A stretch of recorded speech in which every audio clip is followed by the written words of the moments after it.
Bonjour à vous, les ODH Notes, auditrices, auditeurs ou simples curieux et curieuses qui découvrent pour la première fois une vidéo d'ODH TV.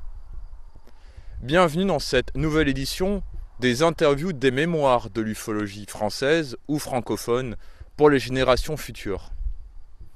Dans ce nouvel interview, j'ai rencontré dernièrement Guy Coatenroc, un ufologue, enquêteur de la revue LDLN, Lumière dans la nuit, mais également rédacteur d'une revue qui est disponible sur internet, qui s'appelle la Gazette de l'ufologie, ou la Gazette des mousquetaires de l'ufologie.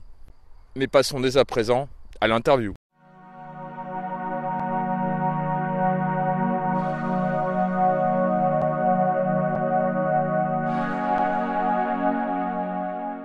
Eh bien, je retrouve Guy Coatenroc sur Albi, dans le Tarn. Eh bien, bonjour Guy. Bonjour, bienvenue chez nous. Je te remercie de vouloir répondre à quelques petites questions pour les mémoires de l'ufologie française pour les générations futures. Alors, une question que je pose à tous les ufologues. Depuis quand t'intéresses-tu à l'ufologie et pourquoi? Pourquoi il y a déjà une chose que tu m'avais demandé, comment je suis devenu m'intéresser à cette ufologie. Bon, je pourrais te répondre qu'en tant que d'origine bretonne, je suis tombé dans la marmite, hein, comme Obélix, mais non. Comme le latin l'exprime, credo qui absurdum, je le crois parce que c'est absurde. Je crois ce qu'on appelle à l'ufologie. Toutefois, à l'ufologie, je préfère le terme observation de phénomènes bizarres. Quels qu'ils soient, en l'air, au sol, à n'importe quel endroit où on les voit, comme l'aurait dit M. de la Palisse, ça n'est pas la peine de courir après, ça vient tout seul. Parce que c'est à l'endroit où on est qu'il se passe quelque chose. Peut-être aussi parce que je suis curieux de nature. Je m'intéresse à tout et pour avoir vécu d'être très près de cette nature, la grande nature terrestre, par mon éducation qui a été en même temps campagnarde et citadine, ces phénomènes aériens ou évoluant près du sol commençaient à me taper sur les nerfs à un moment donné. Parce que j'ai su que j'étais pas le seul à avoir des illusions d'optique devant de tels déploiements, parfois de choses merveilleuses. Et malgré les propos de rationalistes qui se dépêchaient de crier que les témoins étaient des naïfs subjugués, perdant leur sens critique. Bon, on connaît la rengaine hein, quand on ne sait pas et qu'on n'a jamais vu. Des hallucinations collectives, alors que bien souvent chaque témoin, souvent seul, a vu tout un tas de détails, mais à sa manière, sans être en contemplation. Je pensais avoir tout de même un certain bon sens, même si la plupart de mes observations ne concernaient le plus souvent que des boules ou des effets de lumière. Mais ces différentes observations, que j'appellerais diverses, n'étaient tout de même pas des aurores boréales dans le ciel, des mirages aériens, des chutes de météorites zigzagantes, des oiseaux, insectes rares, à l'aspect déformé par des visions, en particulier sous l'empire de l'alcool. Je suis d'origine bretonne, on dit qu'ils aiment bien boire un petit coup les Bretons, mais ça n'est pas mon genre. Bon, il ne suffit pas non plus d'avoir toujours le nez en l'air, car certains phénomènes s'observent au ras du sol, ou carrément posés dessus. Tout comme encore aujourd'hui, j'avoue que je n'y voyais pas très clair. La raison de ces expériences, même si je les voyais, ça m'échappait complètement. Est-ce que ça existait réellement, ce que j'avais observé? Ne pouvant pourtant pas me faire douter puisque je les voyais. L'essentiel m'échappait et j'étais conscient que tout restait à découvrir. C'était une sacrée porte ouverte justement sur ce qu'on appelle l'ufologie. Mais tout un chacun sait sans savoir vraiment, notamment les médias et les autorités officielles, qui affirment que ce sont des satellites ou des météorites qui font le clown. Moi je veux bien, mais et qui se souvient de l'allocution d'un professeur de psychiatrie infantile à la faculté de médecine en novembre 1954, devant les académiciens de médecine du monde trié sur le volet, affirmer au monde tout court que des témoignages burlesques et abracadabrants sur la vague de vie du moment, en 1954, agissaient chez les simples d'esprit et dépendaient de la psychiatrie quand leur regard se dirigeait vers les étoiles. Bon, moi je veux bien, mais ces apparitions constituaient une sorte de psychose collective entraînant donc des convictions collectives, même si on était seul à les voir et à ne pas souhaiter trop en parler.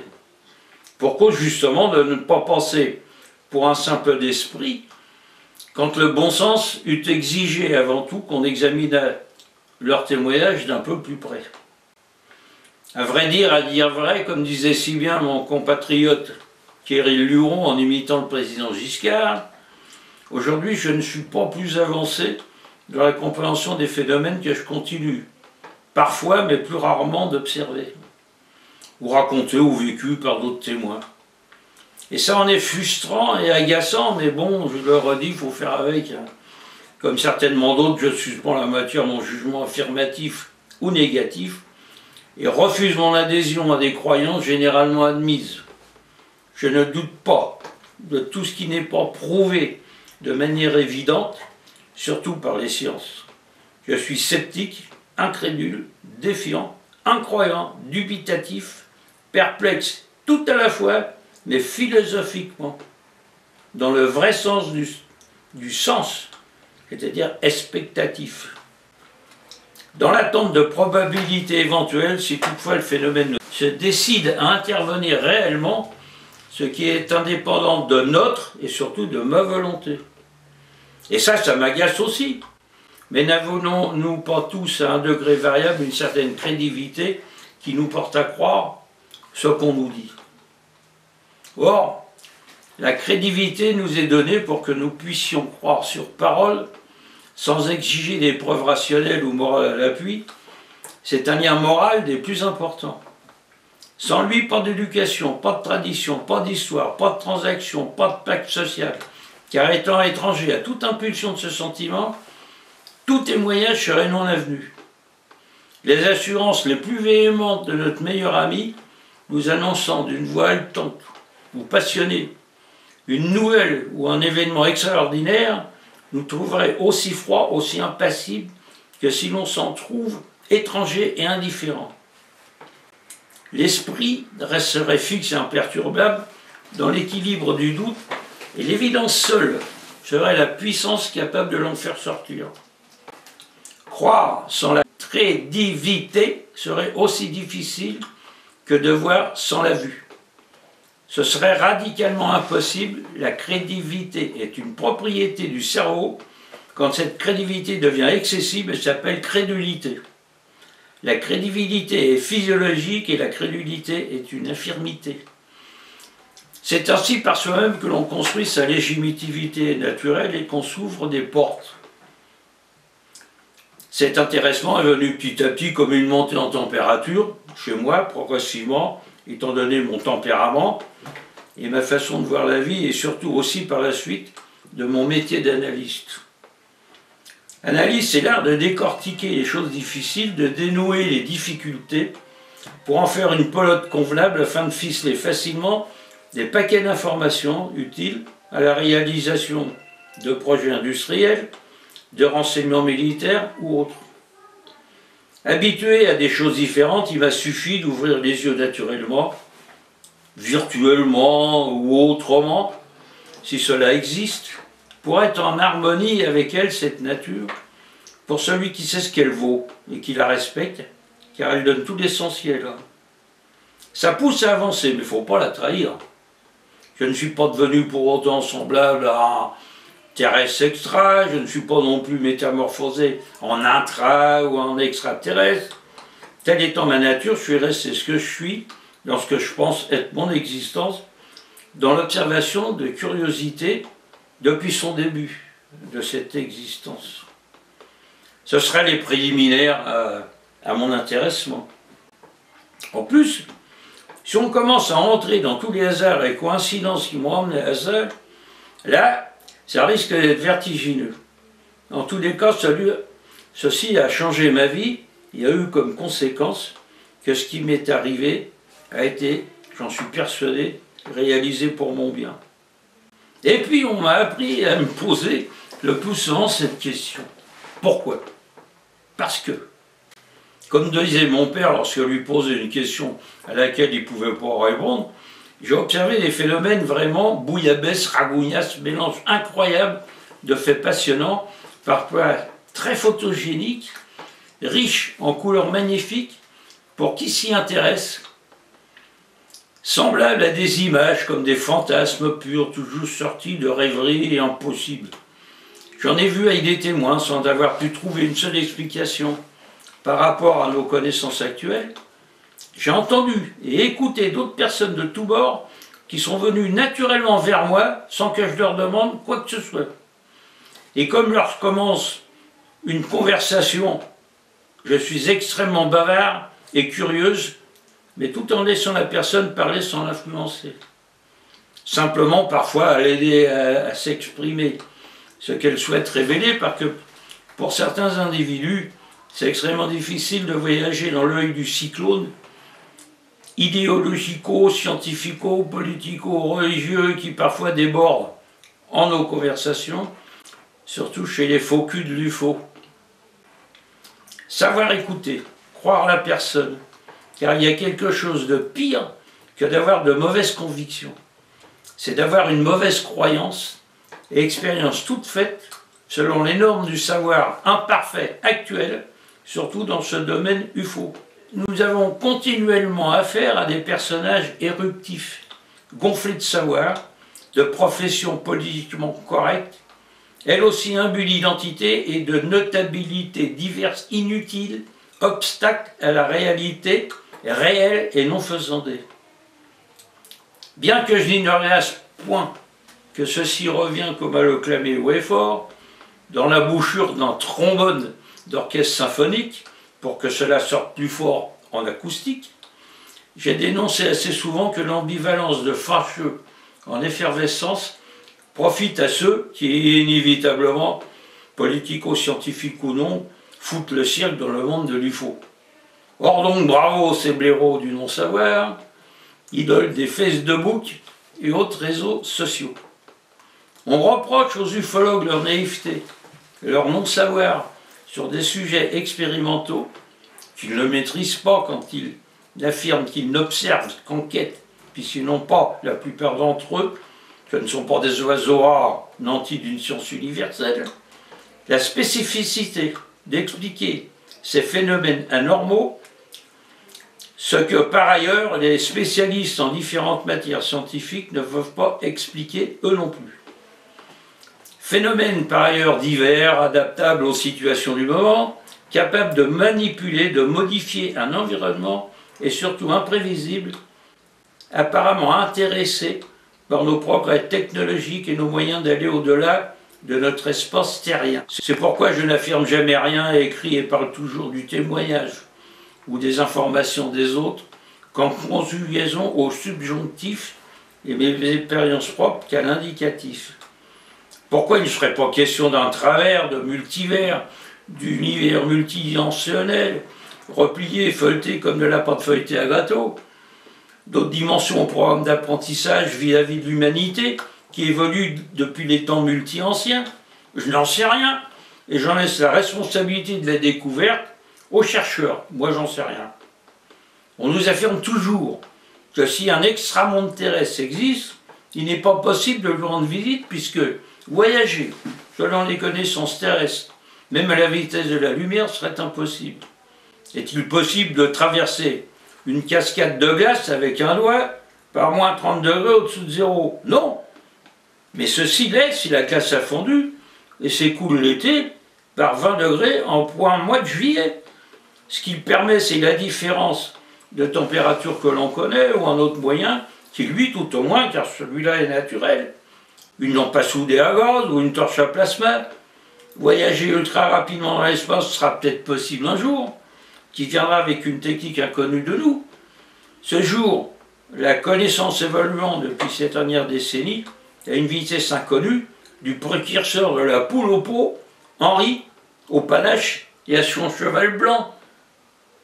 Si c'est le cas, il ne faudra pas s'étonner si on assiste à une recrudescence de manifestations, alors que l'humanité commencerait de nouvelles phases poussées d'exploration systématique de l'espace au moyen de nouvelles technologies.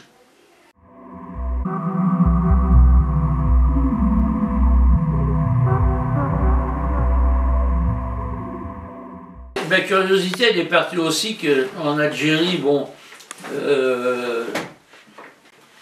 j'avais la responsabilité de 32 bonhommes, on allait dans des postes, on allait en embuscade, on montait la garde, et puis la nuit, on dormait à la belle étoile, la tête reposée sur le sac, et qu'est-ce qu'on voyait?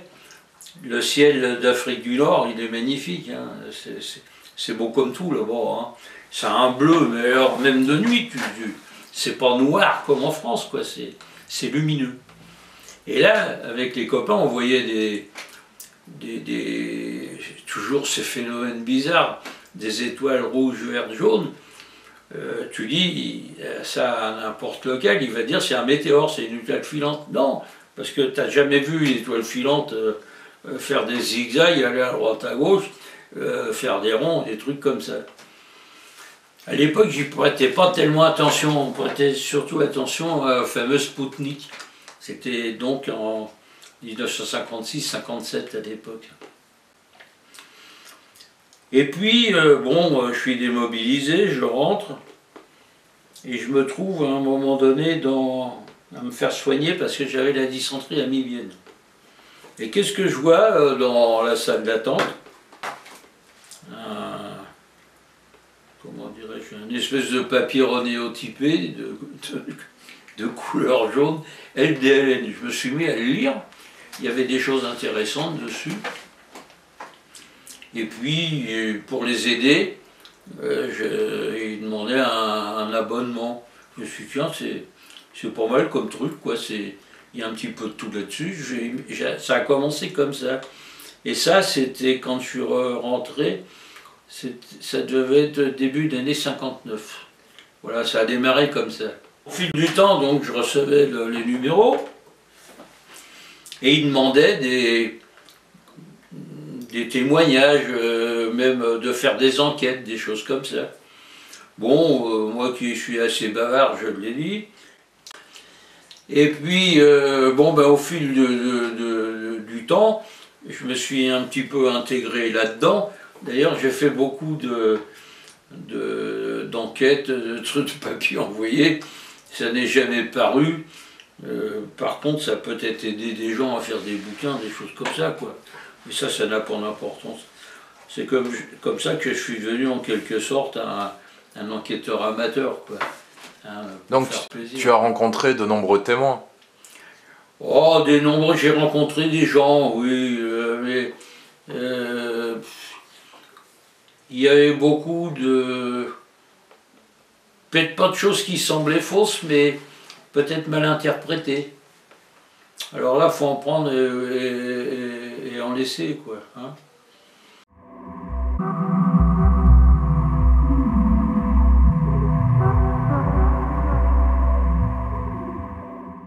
Alors, il y a eu quand même une chose importante. Il y a eu un événement familial qui a changé beaucoup de choses dans ma vie. Bon, de toute cette histoire, j'en ai fait un petit récit, histoire de boules, qu'on a appelé à un moment donné aussi les boules de l'Aveyron.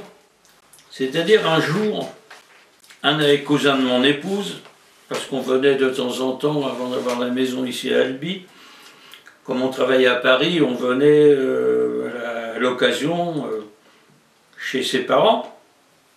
Et j'avais conversé un soir avec un de ses cousins, et d'un seul coup, il me dit « Si tu veux, un soir, on retournera tous les deux là-bas et tu les verras, il me suffit de les appeler. » Je lui dis « Là, je comprends pas très bien ce que tu me racontes, là. Mais quoi ?»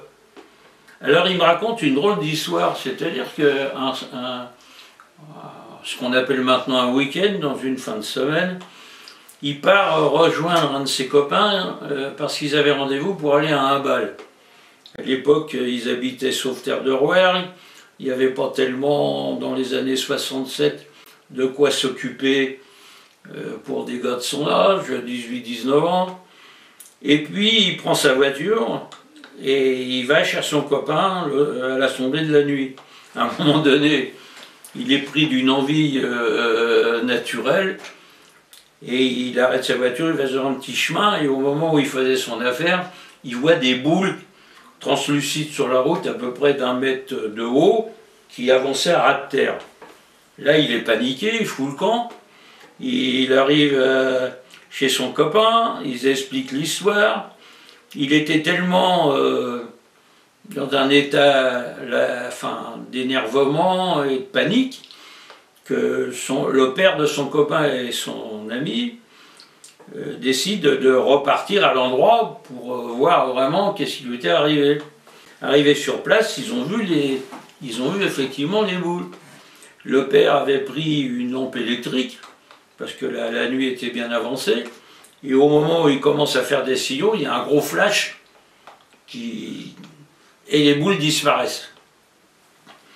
Quelque temps après, le cousin avait complètement changé de comportement, on aurait dit qu'il avait été brûlé par les rayons du soleil, il avait des squames sur la figure, et ensuite il a eu des difficultés pour vivre normalement comme tout le monde. Autrement dit, on aurait dit qu'il était un traumatisé permanent.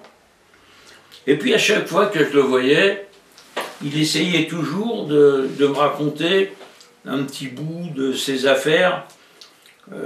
Quand ça arrivait, quoi, il était plus avec moi, il était ailleurs, il avait les yeux en l'air, on voyait c'était comme dans un rêve. Et alors, le plus beau, c'est que ça a duré quand même pas mal d'années. C'est qu'à chaque fois que je voulais noter, parce qu'il m'avait demandé, essaye de m'aider, qu'est-ce qui est arrivé, fais une enquête. Je lui avais un petit peu parlé de LDLN à l'époque, mais il était vraiment pas au courant des histoires d'OVNI ou des conneries comme ça. Il s'en occupait pas.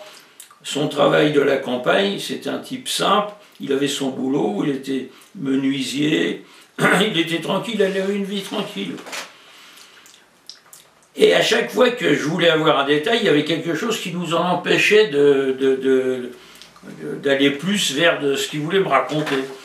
Un jour, c'est ma fille qui, en jouant, s'était cassé une dent, c'était un appel téléphonique, c'était un voisin qui venait. Enfin, j'essayais de remplir un questionnaire de LDLN à l'époque, ce que maintenant fait faire le GEPAN, ça ne marchait pas. Autrement dit, j'ai jamais réussi à aller très loin dans son histoire. Et puis, un jour, sans avoir pu aller jusqu'au bout de cette affaire, j'ai appris son décès en 1993, un jour de Noël, il était en pleine forme, tout ça, et on ne sait pas pourquoi il est mort, on l'a trouvé dans la rue, comme ça, je ne sais même pas s'il y a eu sur la voie publique une autopsie ou n'importe quoi. Moi, ça m'a fait de la peine, et à l'époque, j'étais correspondant à LDLN, tous les papiers que j'avais, je les ai foutus en l'air, que je regrette d'ailleurs, et puis j'ai donc laissé tomber l'ufologie de 1993 à peu près 2006. Et alors un jour, je reçois le numéro 381 de LDLN. Et j'ai été surpris parce que il y avait un article de Georges Mess qui parlait de l'histoire de Robert Lortal, Roro.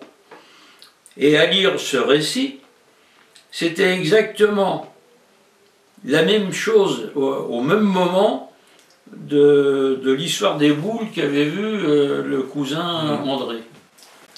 C'est là où je me suis mis en rapport avec Joël Ménard, je lui ai envoyé 2 lettres, auxquelles il n'a pas répondu d'ailleurs. Ça, c'était le 26 avril 2006. Bon, j'ai laissé tomber. Et puis est sorti le livre de Georges Mess. Je l'ai acheté, je me suis mis à le lire. Alors là, je suis vraiment tombé des nues, parce que j'ai lu en détail l'histoire de Robert Lortal, son aventure, et j'avais décidé d'aller prendre rendez-vous avec Georges Méliès. J'ai donc été chez lui. Le jour où je vais chez lui, il me parle des boules de Charles Provost, et il y a une dame qui arrive qu'il ne connaissait pas, et elle lui parle d'une boule comme celle qu'avait Charles Provost. Or, moi, le 23 octobre 2011, il m'était arrivé une drôle d'histoire en allant nettoyer la tombe familiale de mon épouse au cimetière de Pantin. J'avais des difficultés à marcher à l'époque. Elle me dit d'aller chercher de l'eau avec un arrosoir et 2 seaux. Et en revenant, je me fous, je tape avec le seau sur une tombe. Je me mouille la chaussure, on est bien, hein, la chaussette faisait flic-floc dans ma godasse. Et puis je vois des gens qui étaient en train de nettoyer une tombe. Mais alors, hein, la fontaine, elle fonctionnait très mal. Et je ne comprenais pas pourquoi. C'est comme s'ils avaient pris une lance de pompiers, ils avaient arrosé tout le truc, à tel point qu'on marchait dans la boue. Et puis ils me disent: qu'est-ce qui vous arrive, monsieur? Oh, je lui dis: j'ai des difficultés à marcher. Et je viens de heurter une tombe et je me suis mouillé le bord du pantalon et du pied. Et on se met à discuter comme ça. Et le personnage était bizarre, on aurait dit. Il parlait les dents serrées et il avait une voix un peu métallique. Il y avait une fille qui était avec, alors elle disait pas un mot, rien du tout. Et puis, conversation banale, oui, quand on vieillit, on a mal ceci, on a mal cela. Et puis je m'en vais donc porter les seaux d'eau à mon épouse. Et elle me dit: bah dis donc, t'en as mis du temps. J'ai mis du temps, non, j'ai été simplement chercher de l'eau et je reviens. Elle me dit: non, ça fait plus d'une demi-heure qu'il est parti. Bon, je lui dis: c'est pas possible, quoi. C'est pas possible. Ben, elle me dit: si. Entre-temps, je me mets à réfléchir. Et puis, je me souviens que des personnages, après m'avoir parlé, sont partis dans une voiture noire, avec des vitres noires. Même le gars m'a dit au revoir. Et puis, une boule venue de je sais pas où m'est tombée sur les pieds en roulant. Et ça, je m'en suis souvenu après. Et cette boule était exactement la même que cette Madame Odette et les 32 de Charles Provost. Je me suis demandé qu'est-ce qui m'était arrivé. Moi, quand je l'ai reçue, après, j'avais l'impression qu'elle m'appartenait, mais pas à personne d'autre. Et alors, elle ressemble à celle de Charles Provost, c'est-à-dire que si tu l'examines bien, je vais te la donner, hein, tu verras qu'ici, il y a 2 petites protubérances. Oui, je vois et ça. Celles de Charles Provost, elles sont pareilles aussi.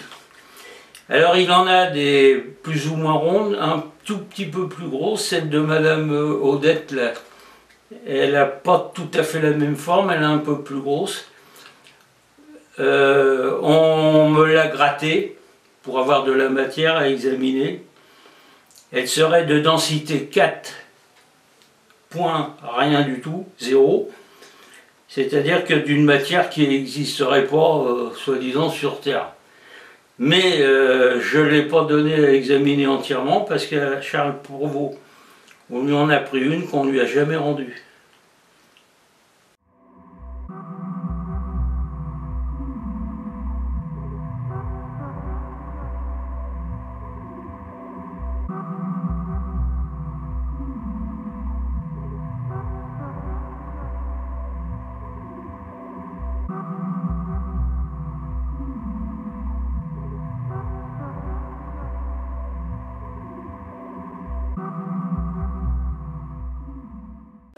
Mais la semaine d'après, on est retourné au cimetière de Pantin pour enlever les fleurs qui étaient fanées. c'est un peu la coutume, hein, on va nettoyer les tombes après la Toussaint. Et je me suis aperçu que l'endroit où il y avait ces gens qui nettoyaient la tombe, les tombes étaient parfaitement nettoyées à l'époque où j'y étais. Et par terre, il y avait de la boue, il n'y avait pas du tout de boue, il y avait des graviers, et les tombes, elles étaient comme si, pendant des années, elles n'avaient pas été entretenues. Et ça, j'ai fait des photos. Autrement dit, l'environnement n'était pas le même que le jour où l'histoire de la boule m'est tombée sur les pieds. Or, ça m'a remis, si tu veux, cette histoire d'UFO dans le coup. Je me suis rapproché à nouveau des ufologues et c'est là que j'ai décidé de mener une enquête complémentaire au pays de Robert Lortal pour essayer de comprendre un peu ce qui était arrivé au cousin de mon épouse. Et c'est là, ça a duré un bon moment, comme toi ton itinéraire de recherche de souvenirs d'ufologue.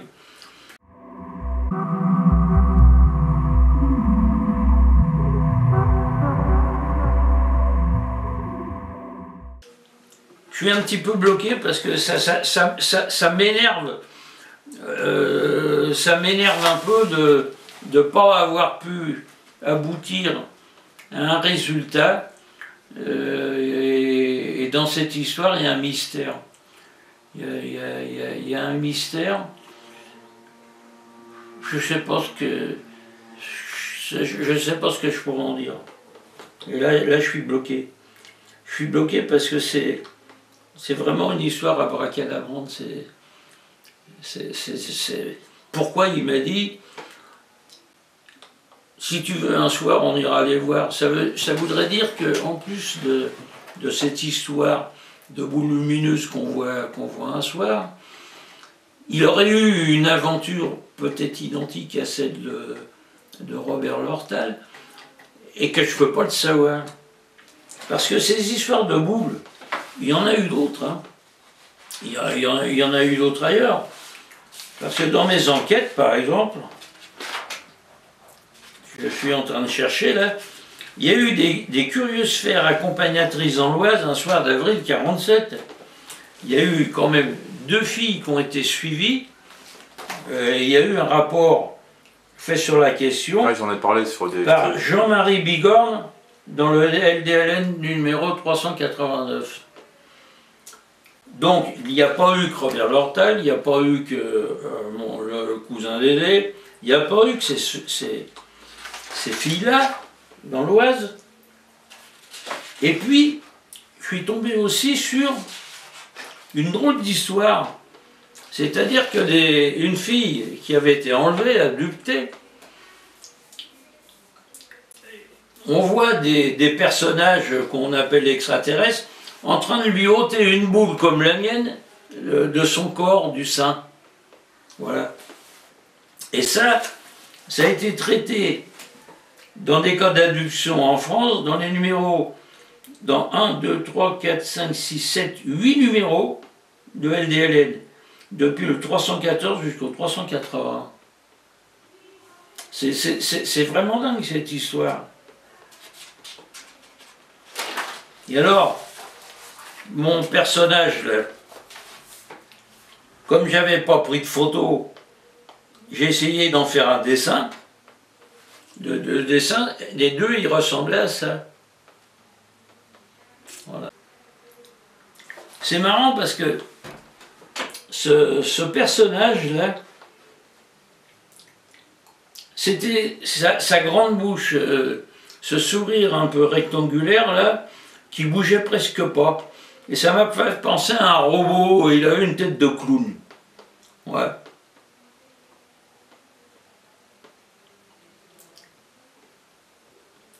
Et il avait un aspect qui m'a semblé un peu métallique, quoi, comme un robot. Comme un robot, ouais. Ouais.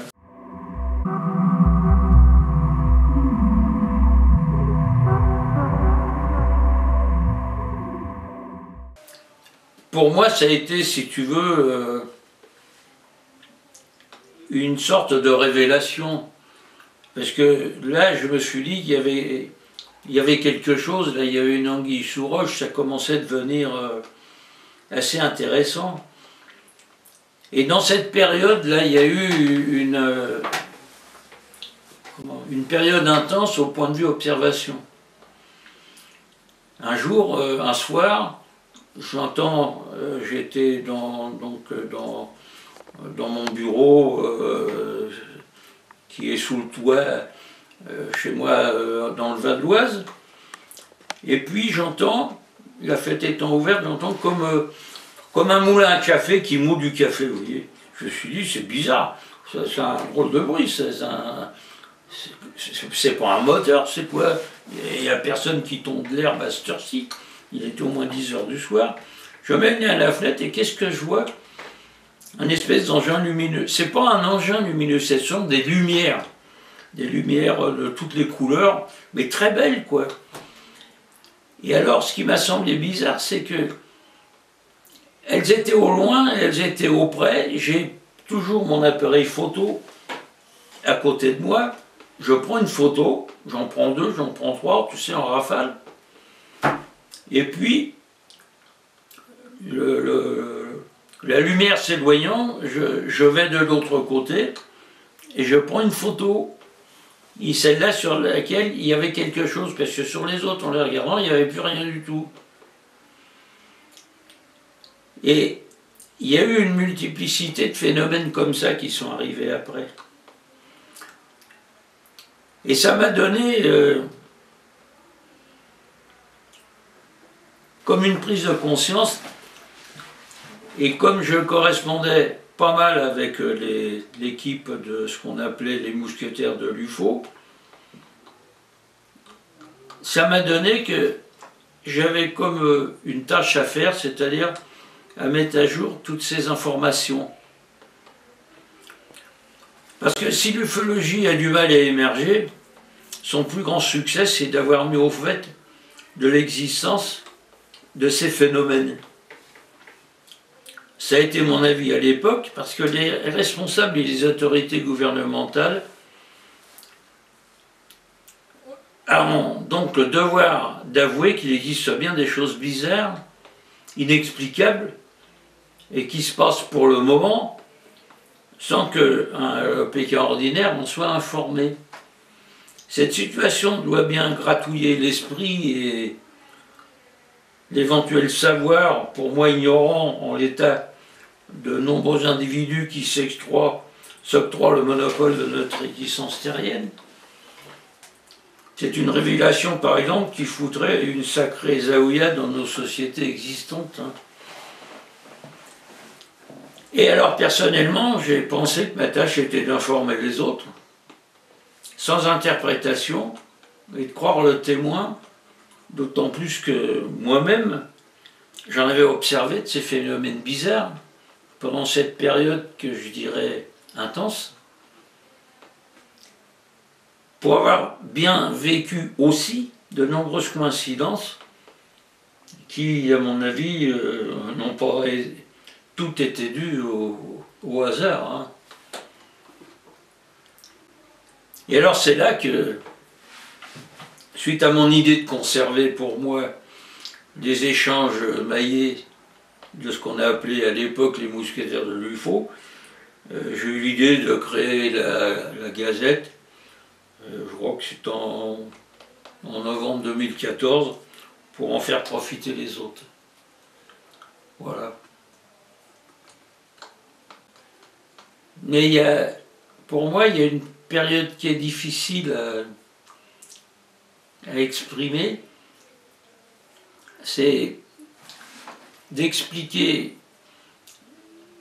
ces vues de phénomènes bizarres,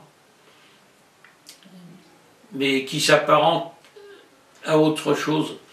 Bon, je sais très bien que j'ai eu une éducation un peu bretonne et que ma grand-mère elle ne faisait pas du vélo ni de la machine à coudre, mais c'était quand même une personne qui avait les moyens de soigner, et on l'appelait par exemple pour les accouchements difficiles, elle soignait les animaux, elle était très proche de la nature aussi, elle voyait à tout bout de champ des signes, des choses comme ça.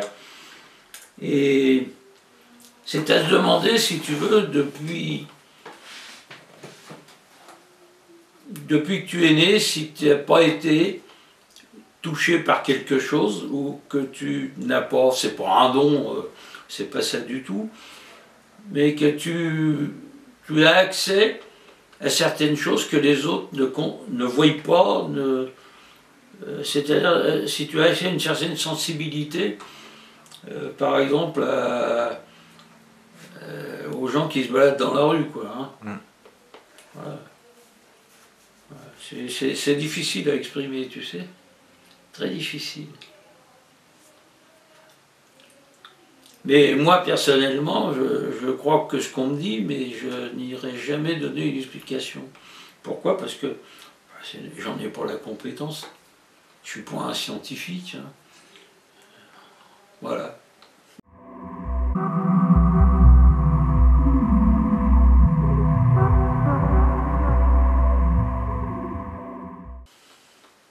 Mais en tant qu'enquêteur, à part l'affaire des boules, là, quelle enquête t'a le plus marqué? Ah bah c'est l'histoire de Pantin. Hein. Ah c'est sûr. Ça c'est. Et puis la contre-enquête que j'ai faite chez Robert Lortal avec Nicolas Isard. Hein. Ah si, ça a été, si tu veux, mon affaire, je vais aller, pas l'affaire de ma vie, quoi, mais ça a été là quand même le gros truc. Quoi. Pourquoi? Parce que ça a duré des années.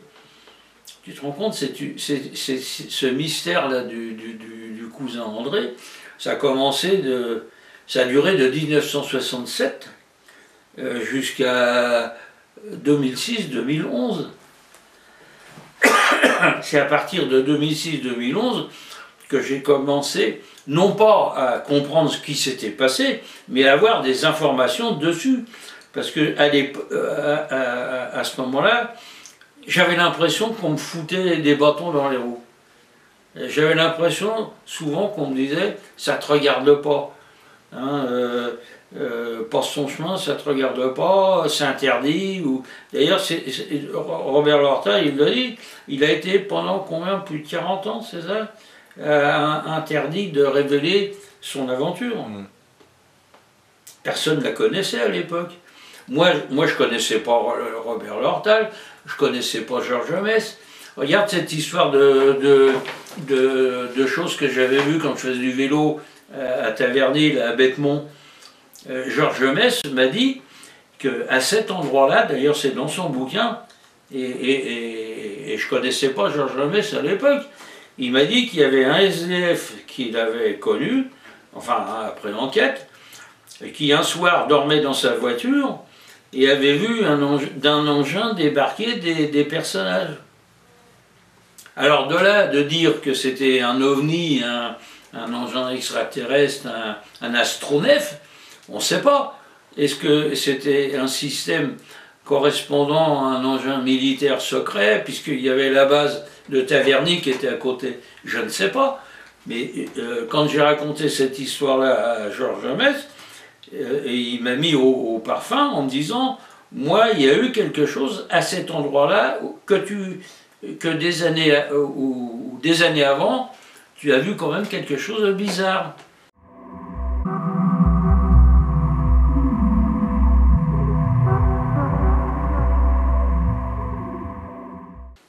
Une autre fois, je vais, à la demande de M. Vélit, essayer de faire un complément d'enquête sur, par un brouillard épais, au dernier samedi de mars 1983, une dame et sa fille s'étaient rendues à Saint-Antoine-à-Nobleval pour assister à une cérémonie religieuse. Sa fille conduisait. Et pour une raison surprenante, elle n'a pas voulu revenir à leur domicile par la route directe en bord de la vallée de l'Aveyron, à cause de travaux qui ne gênait pourtant en rien la conduite à aller, elle a pris le chemin des Crêtes, qui est pourtant plus dangereux. Et ce chemin des Crêtes, moi, quand j'arrivais de Paris, par Caussade, j'aimais bien passer par le haut de la vallée de l'Aveyron. C'est un coin superbe. Il y a même un endroit où il y a des mégalithes, des choses comme ça, où tu peux faire des photos terribles, tu vois l'Aveyron en bas. Par contre, dans le bas de la côte, le temps était clair. Mais en arrivant au sommet de l'intersection de la route qui va à Montricou, ça s'appelle comme ça, la voiture s'est trouvée prise dans un brouillard très dense et soudain, tu vois. À ce moment, à l'instant de passer devant une ancienne carrière, les passagères voient directement dans le brouillard, sur la gauche, un énorme engin doté de 3 rangées de phares reliés entre eux par des barres horizontales qui leur reviennent dessus. Bon, les dames ont eu la trouille, elles se sont retrouvées dans un chemin, j'y étais d'ailleurs à pied, c'est un chemin où il y a des chênes truffiers, tu sais. Et d'ailleurs, il n'y a pas intérêt à aller se balader là, parce que les propriétaires, ils t'accueillent à coup de calibre 12, ils croient que tu vas leur piquer leurs truffes. Hein. Et alors, quand elles sont arrivées dans leur bled à Montricou, elles se sont aperçues, elles avaient une 2 chevaux, que toute la filerie électrique était esquintée, la voiture ne marchait plus, il y a un dépanneur qui était venu, et lui, le dépanneur, il s'est demandé comment elles avaient pu arriver avec une voiture aussi déglinguée. Donc, avec LDLN, je devais faire un complément d'information. Je te conseille. Si, c'était en 1992. Voilà, le 30 mai. Voilà. J'ai expédié un complément d'enquête à Joël Ménard. Suite à un cas d'abduction survenu à Saint-Antonin-Nobleval. Voilà. C'était une enquête de M. Rohan. Impossibilité absolue de revoir les témoins. Voilà. Et ça m'est arrivé plusieurs fois. C'est-à-dire que des gens qui avaient été identifiés, tout ça, pour faire des compléments d'enquête, il n'y avait pas moyen de les voir.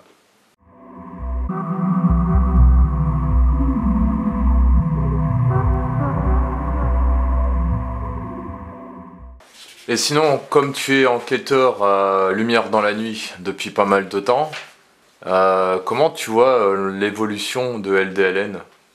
Ça demande des moyens. C'est des moyens imprimés, comme beaucoup de revues, ça disparaît. Pour que ça soit rentable, il faut que d'abord les gens s'y intéressent, et puis s'y abonnent. J'ai l'impression qu'avec ce qu'on appelle les circuits sociaux, des médias, Facebook et compagnie,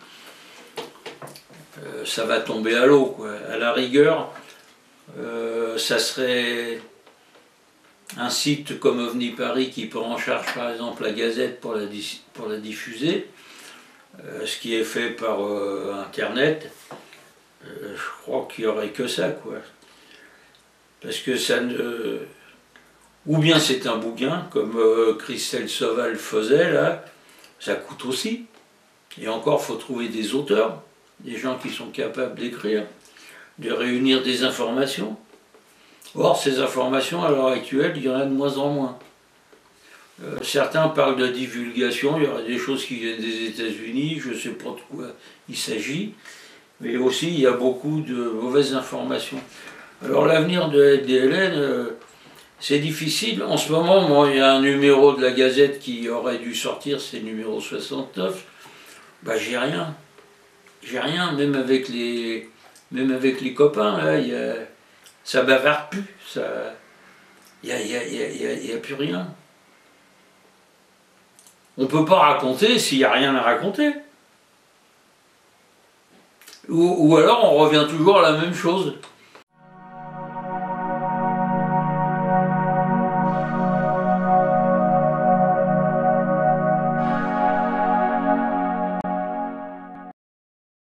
Que penses-tu de l'ufologie actuelle en France? C'est toujours pareil quand tu prends de l'âge. Tu trouves toujours que les choses d'avant étaient les mieux, si tu veux.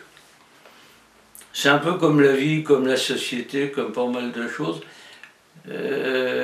Suivant ce qu'on a vécu, d'après notre éducation, tout ça, il y a des choses qu'on trouve anormales, si tu veux. C'est plus la même chose.